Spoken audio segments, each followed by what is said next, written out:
Be sure to support the n.W.bro podcast by hitting the like button on this video, as well as subscribing to our YouTube channel. You can also follow us on Facebook at facebook.com/n.w.bro podcast and on Twitter, username n.w.bro podcast. Thank you for your support. Hey everybody, this is Ian. And I'm Rhett. And you're listening to the n.w.bro Wrestling Podcast.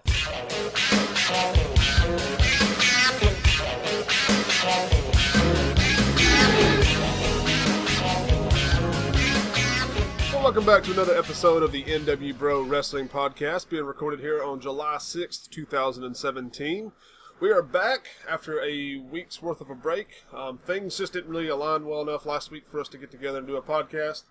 But we're back this time, and we're going to make up for last week, we're going to kind of quickly run through some of the highlights of the last couple of weeks in wrestling that we've missed. We haven't had a chance to talk about just yet. I've actually got a little bit of some show notes here made to kind of help me along with this. So if it sounds like I'm reading this straight from notes, that's exactly what's happening. Exactly. But first and foremost, we'll go ahead and get started with some other news before we get into the recap of this week's events in WWE. Starting with Ring of Honor, they had their Best in the World pay-per-view a couple weeks ago on June 23rd. And unfortunately, CM Punk was not there. No, he was not. CM Punk did not make an appearance. But you know who did was Cody Rhodes, who stepped up and challenged Christopher Daniels for the Ring of Honor World Championship. And long story short, he won.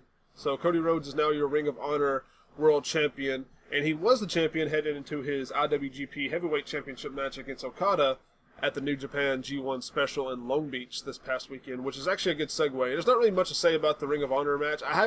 Truth be told, we haven't had a chance to really go back and watch these matches. I watched that one. You've watched the Ring of Honor match? Not the Ring of Honor one. No, I thought we were talking about the G1 one. Oh no, I was still talking about Ring of Honor, but you have seen the G1 match? I've seen the Omega, not the Omega, the Okada and Rhodes match. Oh, okay. Yeah. Well, we'll get your thoughts on that then when we get to it. But did not have a chance to watch the Ring of Honor match, although from what I understand, I think it was a relatively short match, so I do want to go back and watch it at some point. Is Christopher Daniels still doing the Fallen Angel thing? Or? I really don't know if he's still doing the Fallen Angel gimmick or not. I haven't really heard him referred to as the Fallen Angel Christopher Daniels since TNA days, but it's like 2006. Then again, I don't really keep up with Ring of Honor a whole lot, so for all I know, he might be doing the Fallen Angel gimmick still. Anyways, it was a good story for him to win it in the first place, especially with him being one of the founding fathers of Ring of Honor. Finally came full circle back around to him, and I feel like Cody Rhodes is a good choice to take that title off of him. Cody Rhodes definitely deserves it after all the work he's put into just the wrestling industry over the last few years, especially the lineage he comes from, with Dusty being his dad and everything. So, it's good for Cody. If I get the chance, I would love to watch more Ring of Honor. I honestly don't know where to even watch it at, besides maybe try to find it online somewhere after it's already aired. But that's neither here nor there. So Cody Rhodes is your new Ring of Honor World Champion. And that actually will lead us into the New Japan Pro Wrestling G1 Special in USA that they had in Long Beach on July 1st and 2nd. It was a 2-night event. The main purpose of it being the tournament to crown the first ever IWGP United States Heavyweight Champion. Or it might just be champion. I think it's heavyweight. Yeah, it is heavyweight? I think it is. Either way, the IWGP United States Champion. So, some things worth noting from this is, on Night 1, Okada did successfully defend his IWGP Heavyweight Championship against Cody Rhodes. You said you did get to watch this match? Yeah, I watched it. It was a pretty good little match, and I think I already told you how I really enjoyed the ending of it, where Rhodes actually tried to hit Okada with a one-winged angel. Yeah. And Okada was able to counter out of it. Because, he's got plenty of experience countering out of it. So, he does. So, I don't know what Rhodes was thinking. That would have been huge, though, if he was able to hit that one-winged angel, especially after the many attempts that Kenny's went through trying to hit it. And he did hit it once in their last match, but, it resulted in a rope break. Yeah, but he counters that and then hits Rhodes with a tombstone, and then picks him back up and hits him with a Rainmaker, and that was all she wrote. That sounds pretty devastating. I feel like that would put out pretty much 98% of the roster. So that was all she wrote. Yeah. So. But pretty good little match. I feel like it's the correct result. I don't think Cody winning the Ring of Honor Championship was one thing. And I feel like he definitely deserves that. But him winning the IWGP Championship, especially after Kenny has tried and failed twice at it, I feel like would have been very ill advised. Not a good way to go. Although it would have created some pretty cool storylines down the road as far as Kenny versus Cody. But we'll get in that anyway. Yeah, seeds were planted because after this match, during the when normally they do their press conferences, Cody refused to speak. He had a guy representing him as his manager, said they can ask him the questions, and on his way out, he got confronted by Kenny Omega, who was basically saying, you don't have the experience for this kind of match yet, and Cody responds with, what do you know about my experience? A little bit of a back and forth, and Cody flipped the table. So it was pretty heated, and that's how Knot 1 ended. So getting to Knot 2, well, actually another thing I wanted to note was that War Machine did defeat the Guerrillas of Destiny to become the new IWGP Tag Team Champions, so good for them. I don't remember that was Knot 1 or Knot 2. I think it was Knot 1. I think it was Knot 1. But, this has been a fun set of matches watching War Machine against Guerrillas of Destiny. And this is another match I need to go back and watch at some point because I didn't get a chance to watch any of the G1 stuff. Because with it being 4th of July weekend, I had a lot of stuff going on. But, and then lastly, the main thing I want to note is that Kenny Omega did become the first ever IWGP United States champion after defeating Michael Elgin, Jay Lethal, and Tomohiro Ishii in a tournament to crown the first ever U.S. champion. There were a couple other big names in there too, like Naito was there, Zack Sabre Jr., Juice Robinson. So a lot of big names participated in this tournament. Those were specifically the people that Kenny beat was Elgin, Lethal, and Ishii. Right. So your first U.S. champion.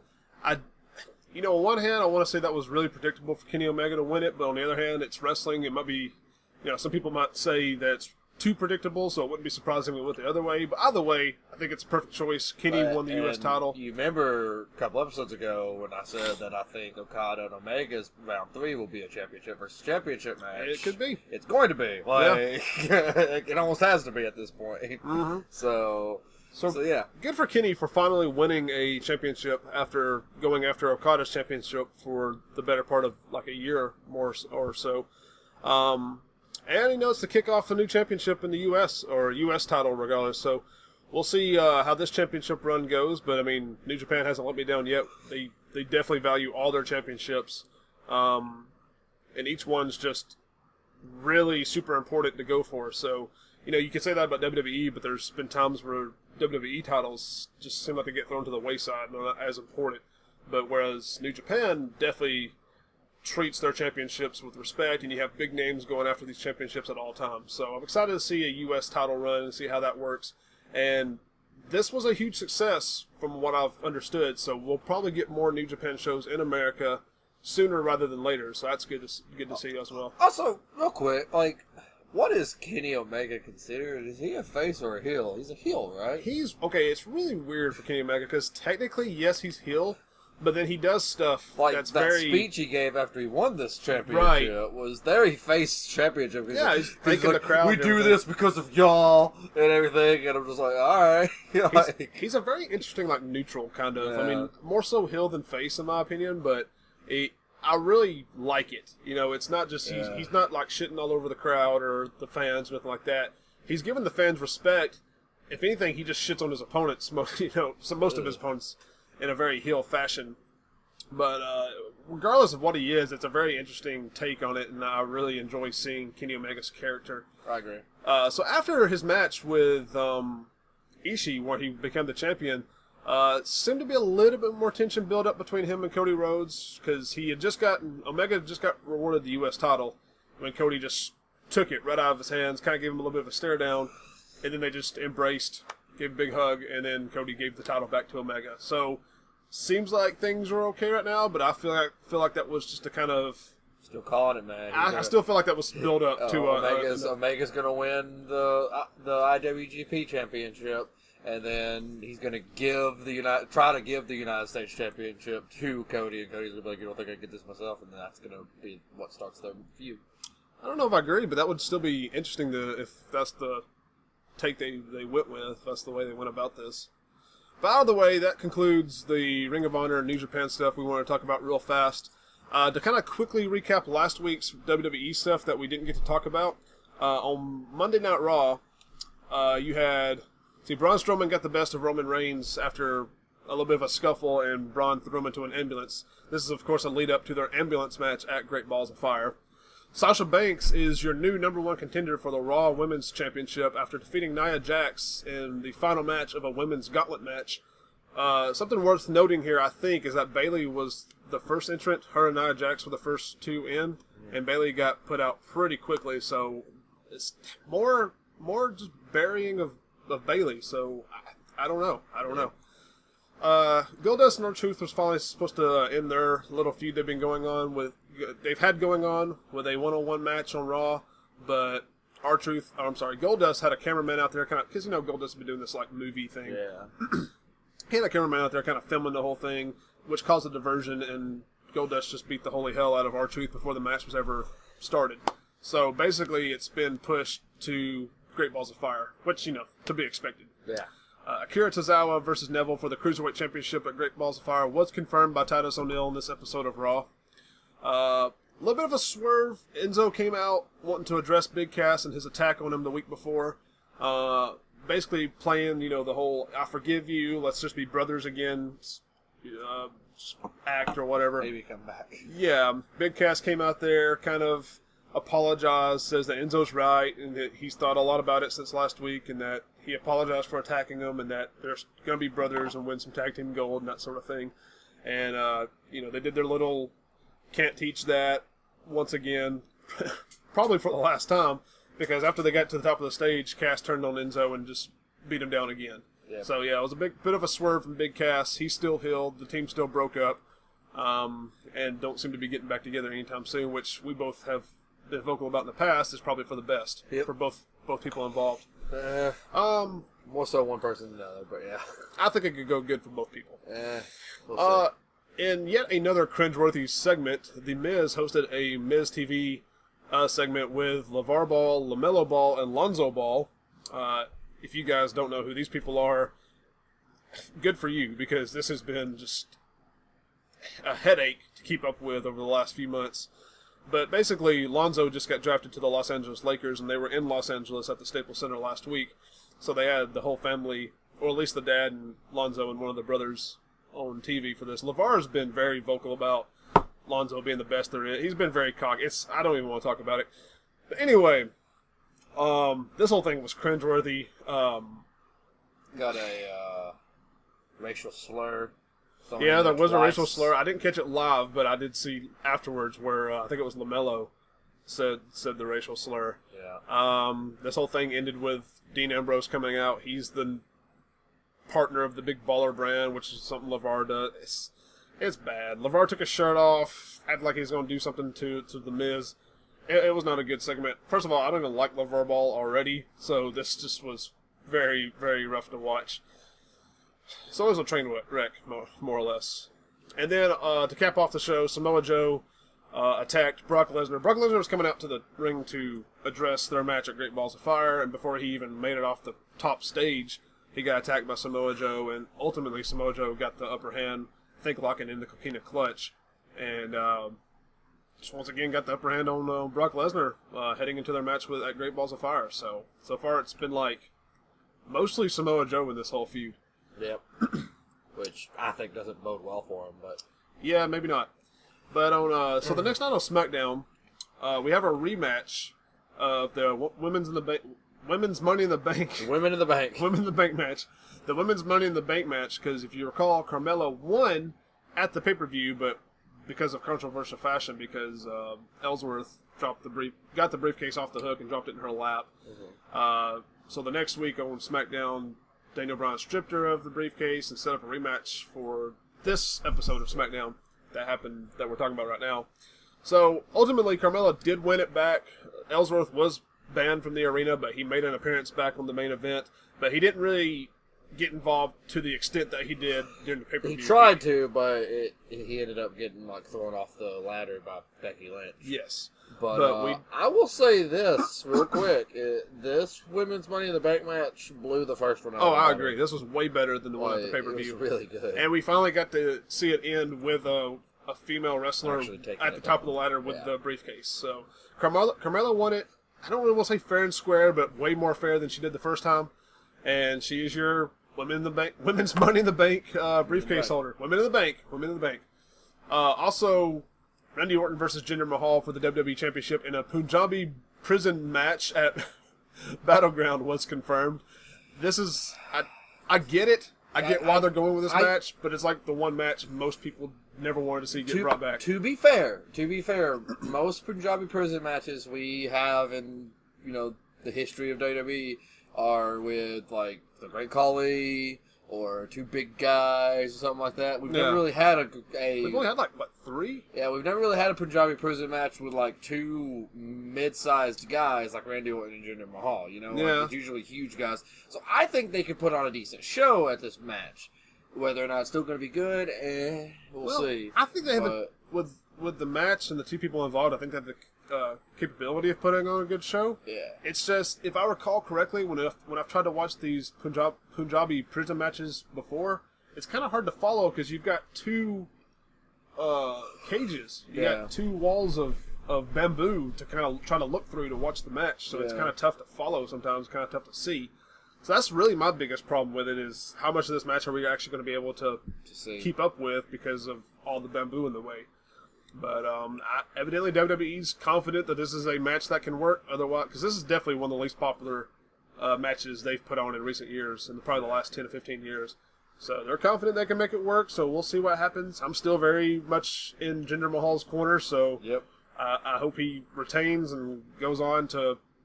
And I hope this is I hope this is it between him and Randy Orton. I do too. Yeah, because it's nothing against Randy Orton, but this has gone on long enough. That being said, I've been calling the next person that was in line for that title was Rusev, and we'll find out when we talk about SmackDown that maybe not. Yeah, but at least not right now. At least not right now, yeah. But and that brings us into Naomi successfully defending her Women's Championship, SmackDown Women's Championship against Lana in what was basically a squash match. Basically a squash match. Lana came out of the gate just firing and immediately hit her finisher. But it wasn't enough to put Naomi down, and from that point on, for the next 2 minutes, Naomi just had full control and won. We would find out there was a little bit of controversy at the end of that match, but we wouldn't find that out until the next week. But that gets quickly resolved too. So I'm actually lost on what you're referring to. What are you talking about? Well, the reason they have a rematch next week is because apparently Lana's shoulder wasn't completely down whenever she gets pinned. Oh, okay. So I missed this. That's why they wrestle again this week. Yeah. Okay, that makes sense, because I was wondering, why were they wrestling again this week? Yeah. So that makes a lot of sense. That went well. Yeah, I mean, it ended well, anyway, spoilers, but it ended the same. But that pretty much wraps up our quick just run through of the last, you can X that out, of the last couple of weeks in wrestling. So now that'll bring us to what we usually talk about is our recap of Raw and SmackDown. We're a little bit pressed for time because we got to do these as well as our predictions. So we're probably going to kind of run through these pretty quickly too, but, stick with us. So, as far as Raw is concerned, Enzo came out and delivered what I think is probably the promo of his career so far. He's completely done away with this whole trying to make, peace with Cass, and now he is firmly against Cass. And he said some cool things, how Cass is nothing but the catchphrase that Enzo wrote, and, he's dug himself out of holes that were a lot bigger than 7 foot tall before. This is a really good promo.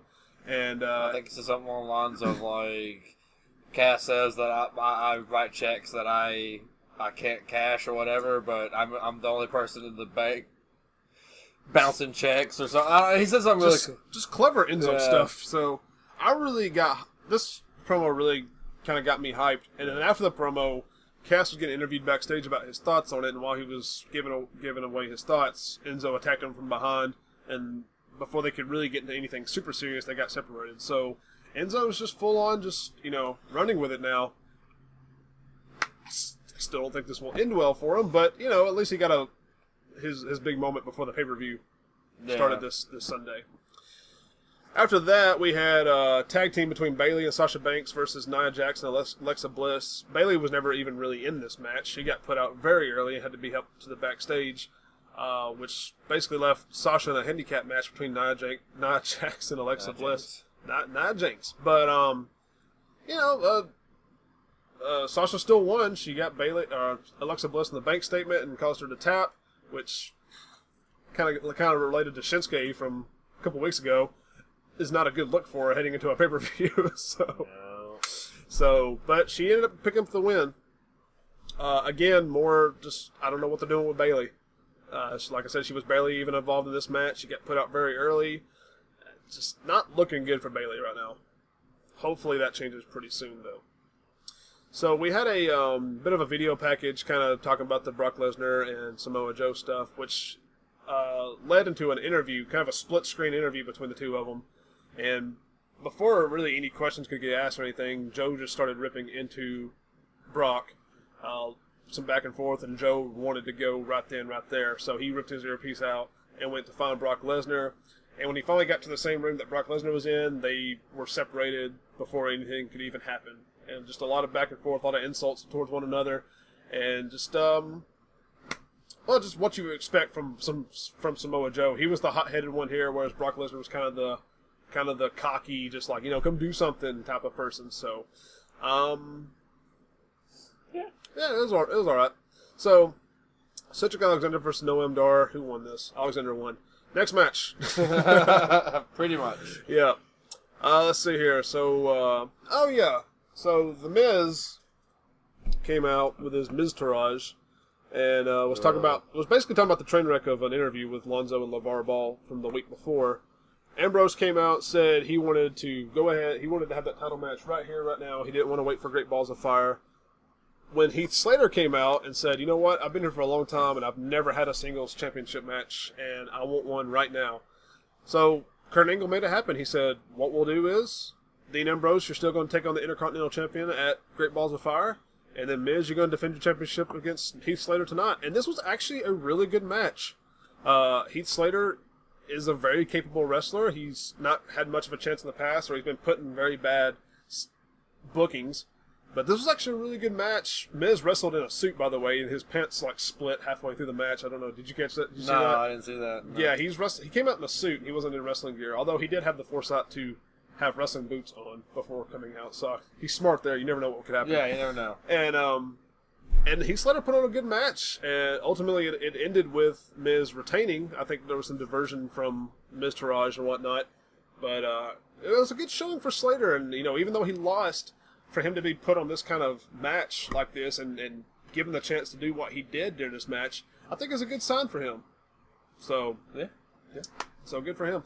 But yeah, ultimately the results are the same. We're going to have Miz versus Dean Ambrose for the Intercontinental title at Great Balls of Fire. All right, so this segment between R-Truth and Goldust I did not see. I don't even know what happened. Let's see here.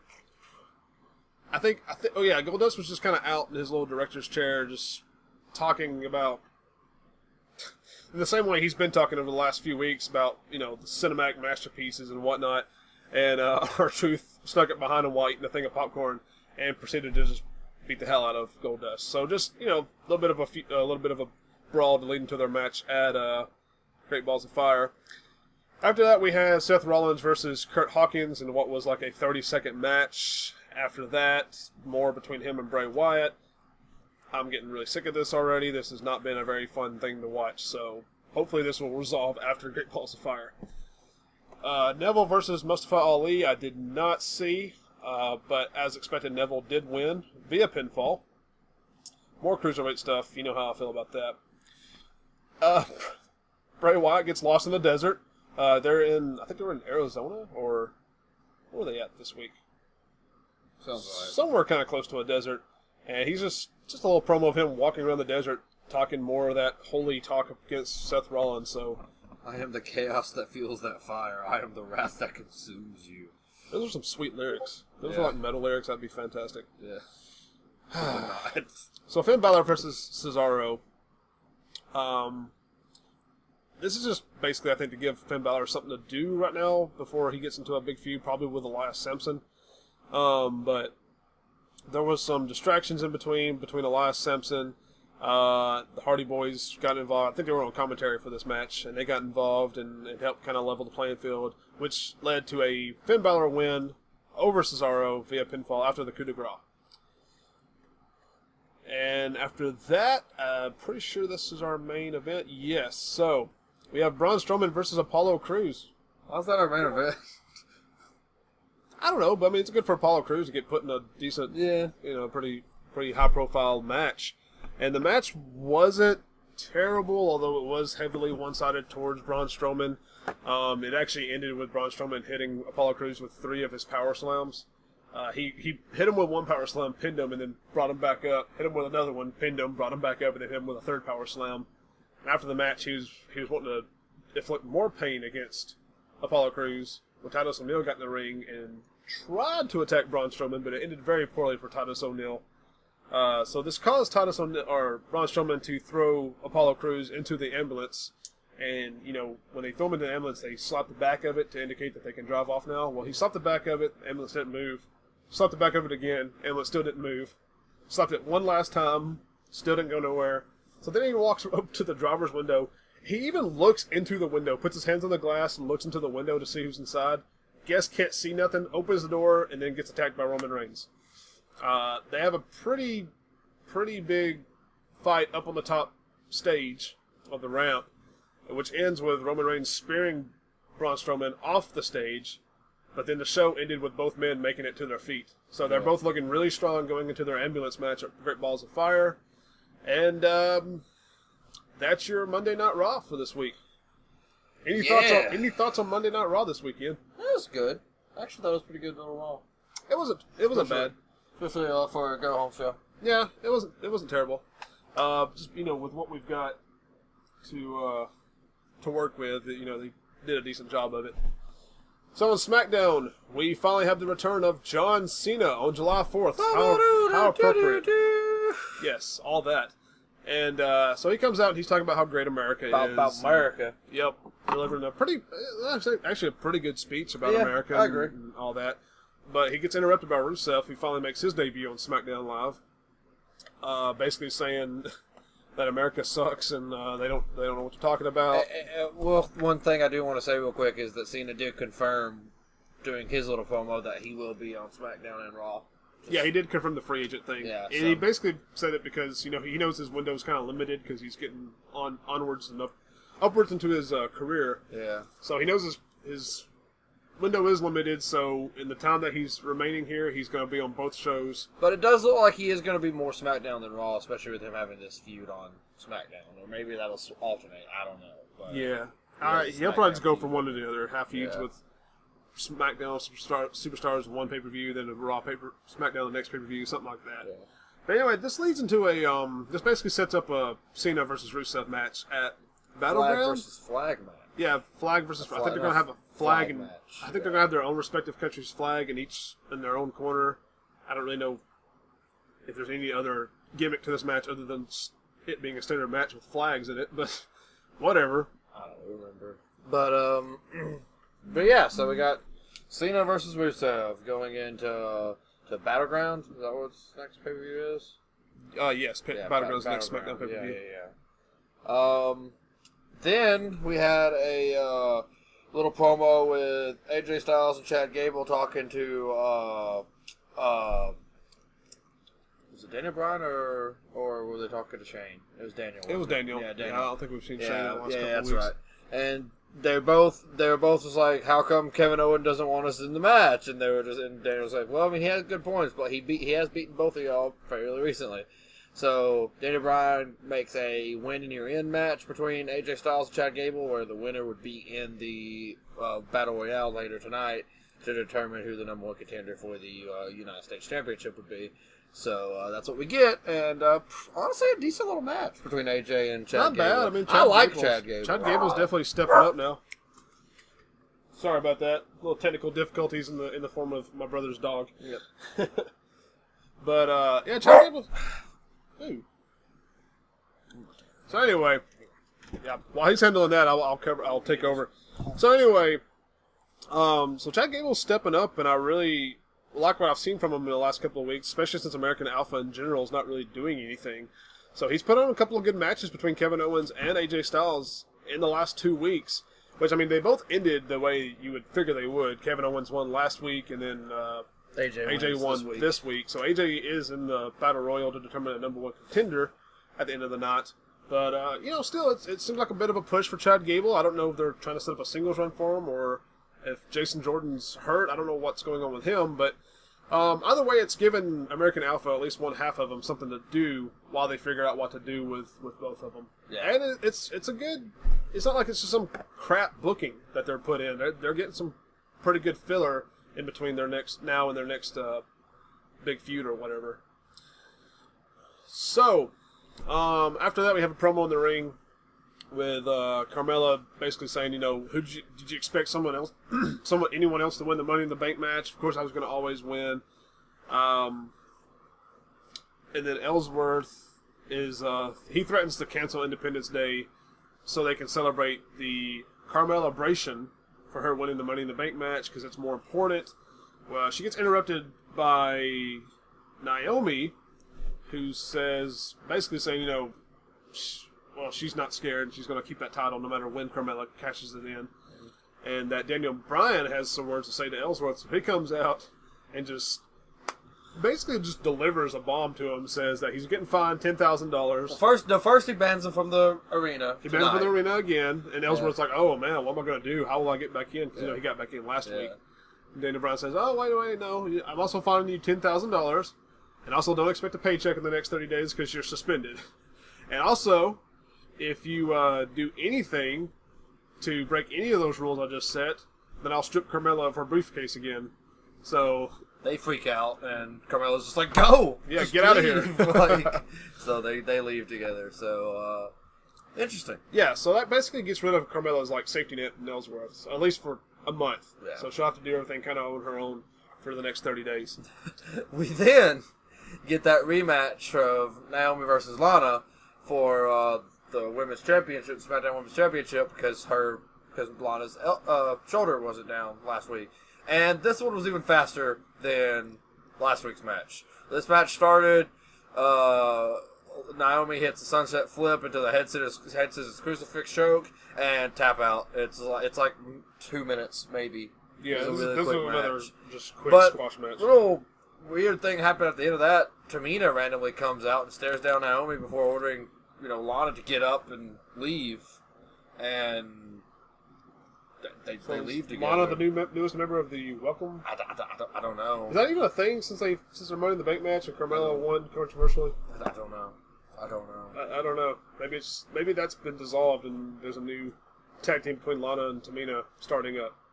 Which, could be a good push for Lana for her to finally get underway with a women's wrestling career. Yeah. Okay, I skipped this part. Well, let me ask you something, Ian. What do you think of when you think Independence Day? Do you think rap battles? Absolutely. I think rap battles. And that's exactly what WWE did in this segment. They gave us a rap battle between the Usos and the New Day. And honestly, not a terrible rap battle. Of course, what do I know? Because I don't rap. I don't do rap battles, so I don't know anything about it. It didn't seem bad to me, but I'm very ignorant when it comes to this. I was at work watching this, and whenever I was like, rap battle coming up next, I'm like, I'm going to go on patrol. So I missed this. It was back and forth rap battle. Of course, New Day has some clever, funny things to say, and then the Usos are kind of being a little bit more serious about it. I did see the reference to Xavier Woods' his adult videos. Some of those videos that leaked of him a couple of months back. Speaking of, real quick, I want to time out and go back to last week's SmackDown, because I did want to reference also last week's SmackDown when they had their little back and forth. Well, they also played homage to Booker T's "I'm Coming for You." Oh yeah, I remember that, because they had to stop him. Yeah, like whoa. And he's like, I was going to say Usos. He's like, oh, okay. Yeah, I remember that now. I forgot about that.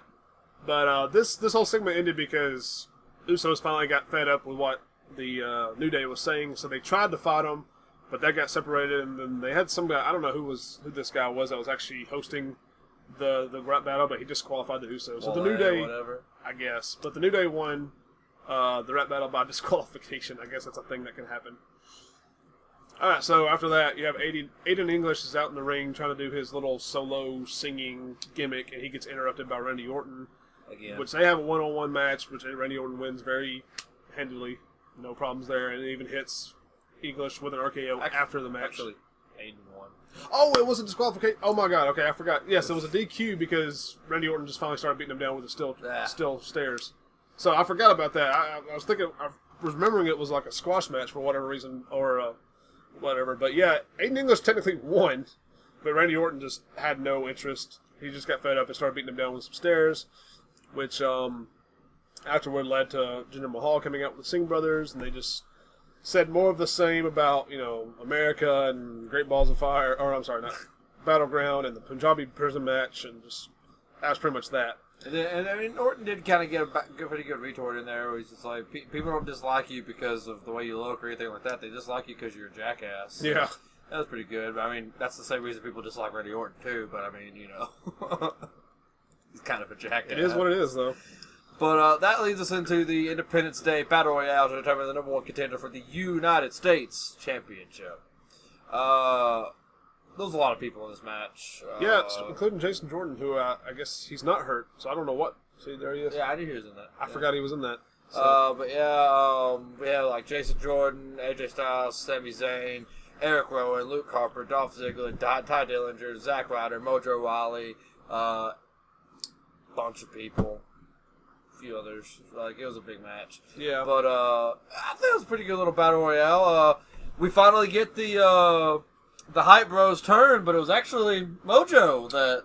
I don't think it was a full turn. I don't think but it was a full turn it either. might play into it later down the road. Yeah, I mean, me and TJ talked about this after the match, and I was just like, man, I'd be real. Like, if I was in a battle royale like this with my friends. I'll probably do the same thing. Like, let's team up to get some people out. But if I see you with your back turned, I'm throwing it's you a over. singles title. Yeah, it's not like we can both win it. Yeah, so like I understand that. But yeah, they both work together to eliminate Connor from the Ascension and Luke Harper. And then after they got done with that, Mojo took advantage and threw Zack Ryder out of the match. So. But ultimately, this match ends with, I think the last three are AJ Styles, Sami Zayn, and Ty Dillinger. Ty Dillinger, yeah. Ty Dillinger was kind of getting ahead of steam. Yeah, but he hit a tiebreaker on both of them. Yeah, but he got eliminated. Which is a good-looking move. I agree. It looks better now since he's adjusted it a little bit. Yeah. But God, it looks like it would hurt really bad. Yeah, it does. But, more credit to the wrestlers for knowing how to handle that. But yeah, he gets eliminated, so you're left between Sami Zayn and AJ Styles. We put on a pretty good little match together. Pretty good match, but of course Sami Zayn's not going to win this because he's the eater of losses. Yeah, and he's about to go into a feud with Mike. You can tell, Mike Bennett. Oh yeah, I forgot about that. I forgot about last week when he kind of accidentally interrupted. And there was a little bit of a thing before this match too, because he was the first one to come out for the Battle Royale, and it actually they have a backstage segment where what's her name, Renee, is interviewing Mike and Maria, and like they're in the middle of the interview, and all of a sudden you hear like this blunder over to the side. The camera changes, and it's Sami Zayn like stretching, and he was like, "I didn't mean to knock that over. I'm sorry. In fact, I was actually coming to apologize to y'all because I didn't mean to interrupt y'all's stuff last week. Like I was just going out for my match, and I'm a big fan of what you try to get over, the power of love and everything. That's cool and all. I'm a big fan of that. And then like before you can even finish, his music hits. He's like, I gotta go, and you could tell Mike and Maria both are pretty, just like, what are you doing? What an interesting way to start a feud between two guys. is the way to do it. It's kind of funny though. Yeah, but yeah. So, anyways, back to the match though. Styles does manage to knock out Sami Zayn out of the rings to pick up the win, and literally as soon as he wins, Owen just jumps into the ring and starts beating the hell out of him, but Styles manages to hit a kick and hit him and tries to go for the Styles Clash, which Owens rolls out of, leaves the ring, but forgets his title, and Styles picks up the title and holds it overhead while Owens is just like, yeah. So yeah, yep. We got it was pretty good ending. Yeah, not too bad. It kind of felt like a go-home show ending, but it's not, because we're still like a few weeks away from Battleground. Yeah. But the show did end with AJ Styles holding the title up high. could be a possible U.S. champion after his match with Kevin Owens at the pay-per-view of Battleground. So, that now leads us into our predictions for Great Balls of Fire. Starting with what is supposed to be the pre-show match of Neville versus Akira Tozawa for the Cruiserweight title. Who are you giving this to? Neville and Akira Tozawa. I'm gonna go with Akira. Okay, I'm going with Neville. I think it's too soon for Akira. I would like Akira to win because Neville thinks had a good run with it, and I think it's lasted long enough. But then again, Akira Tozawa's not really done a lot to really show that he's worthy of winning this title just yet. And plus, I think they're still trying to set up Neville versus Cedric Alexander, to be honest with you. I think that's still going to happen. Maybe so. So. Alright, so... I don't know what order. This is in no particular order. We'll go down here to the bottom. We'll go down here to the bottom real quick and start going the way up. Okay. Sounds good to me. That brings us to the 30-minute Iron Man match for the Raw Tag Team Championship between Cesaro and Sheamus versus the Hardy Boys. What you got? I'm going with Cesaro and Sheamus. I still think they're trying to lead into Jeff and Matt split, not by like any bad means. I think they're just going to do a singles run between both of them. They might even get split up on brands. So I just don't see them winning those titles back right now. So I'm going to go with Cesaro and Sheamus. Yeah. I'm a huge Hardy Boys fan. I love Jeff. Jeff's my favorite wrestler, for the last 10 years or so. So I would like to see them win. But then again, I think I'm more interested in seeing Jeff solo run than I would be seeing them win the titles. Agreed. So, and I think Cesaro and Sheamus are going to win. That then brings us to The Miz with Maurice and the Miztourage or whatever versus Dean Ambrose for the Intercontinental Championship. I personally don't really care who wins this because I'm not just a huge fan of either wrestler, but I'm going with The Miz. The same. I think they should end the fucking feud with this. Like, I'm sick of Dean Ambrose and The Miz. Because this came right over from SmackDown and has been going on since they came from SmackDown. I'm sick of it. Yeah. Enzo Amore versus Big Cass. I'd love to see Enzo pick up a win and just start his singles run off with like a huge bang. Mm-hmm. But ultimately, I think Cass is going to win it. And I think Cass is going to win it kind of easily. I agree, and I think it would be better for both people if Enzo won, but oh well. Yeah. Which brings us to Seth Rollins versus Bray Wyatt. Again, not a match I'm too invested in. Don't really care who wins this one. Although I do think it would be better for Bray if he won it over Rollins. So I'm going to go with Bray Wyatt. I'm going to go Rollins. I mean, I'm kind of really 50-50 on it because I can totally see Rollins winning this match too. I'm the but same Bray needs a push in the right direction. So I guess for that reason, I'm hoping he wins it, and he's also my pick. All right, that brings us to Alexa Bliss versus Sasha Banks for the Raw Women's Championship. I really don't know. Personally, I would like to see Alexa Bliss retain because I'm a bigger fan of hers than I am Sasha Banks. I'm gonna go.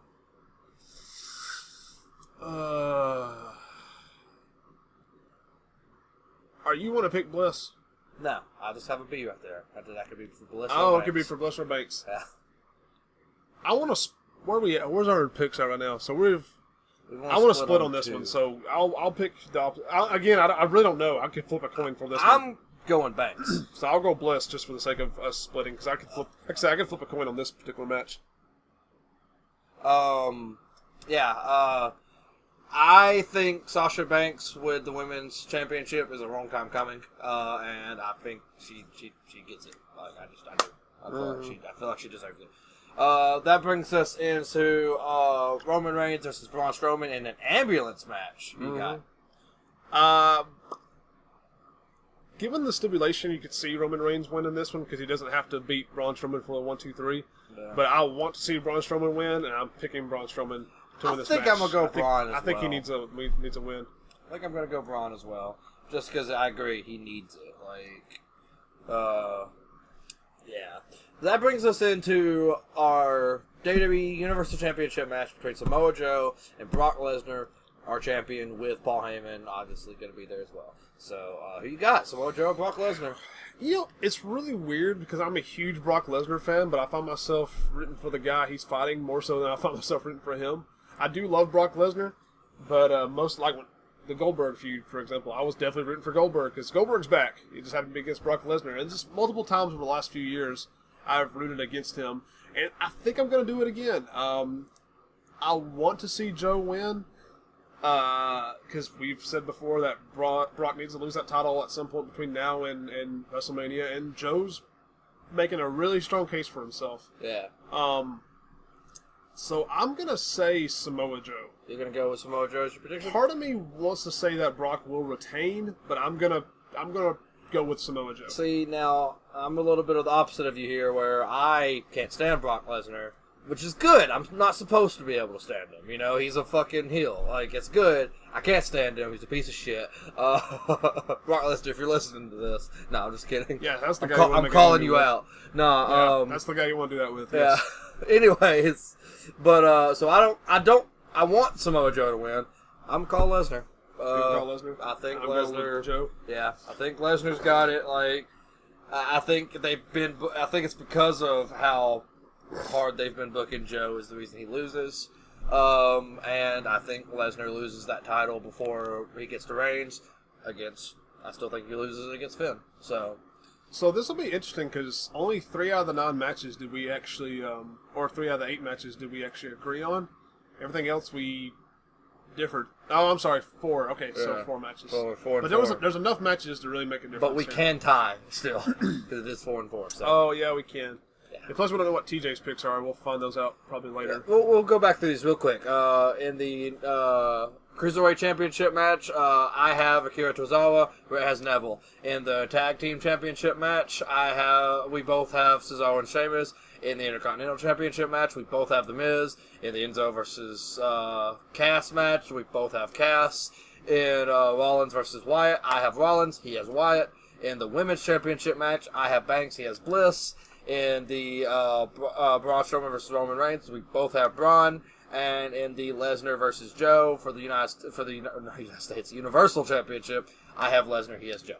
Yes. So, yeah. So it should be interesting to see how this unfolds for us. Hopefully, I don't just shit the bed like I did last time with my predictions. If my predictions go anything like last time for me, I'll be all right. So, all right. So we have talked about a lot. Ring of Honor, New Japan, 2 weeks worth of WWE, plus made predictions for the next pay-per-view, all within 46 minutes. So we did pretty good. Again, I apologize. Hey, yeah, rocking. So I apologize again that I'm sure this all sounded kind of rushed, and it really kind of was because we are pressed for time, but we did not want to go a second week without doing an episode. Going 1 week without doing an episode kind of bothers us enough as it is. Going 2 weeks without doing an episode, especially when you cover a weekly thing like WWE, is just not good. So we didn't want to do that, so... You know, a rushed episode is better than no episode, so we will definitely want to get something put out there for you guys. So if you listen to this episode, thank you so much for checking it out and sticking with us. If you want to hit us with some feedback, you can do that at our Gmail account. Send us an email at n.w.bro.podcast@gmail.com. You can also check out our Facebook and Twitter. n.w.bro podcast is our username of both of those. We have an Instagram, n.w.bro podcast, that we're active on every once in a while, so, send us pictures, whatever. Check out our pictures that we're posting. And, so yeah, that's pretty much that. You have anything to end the show with? Not really.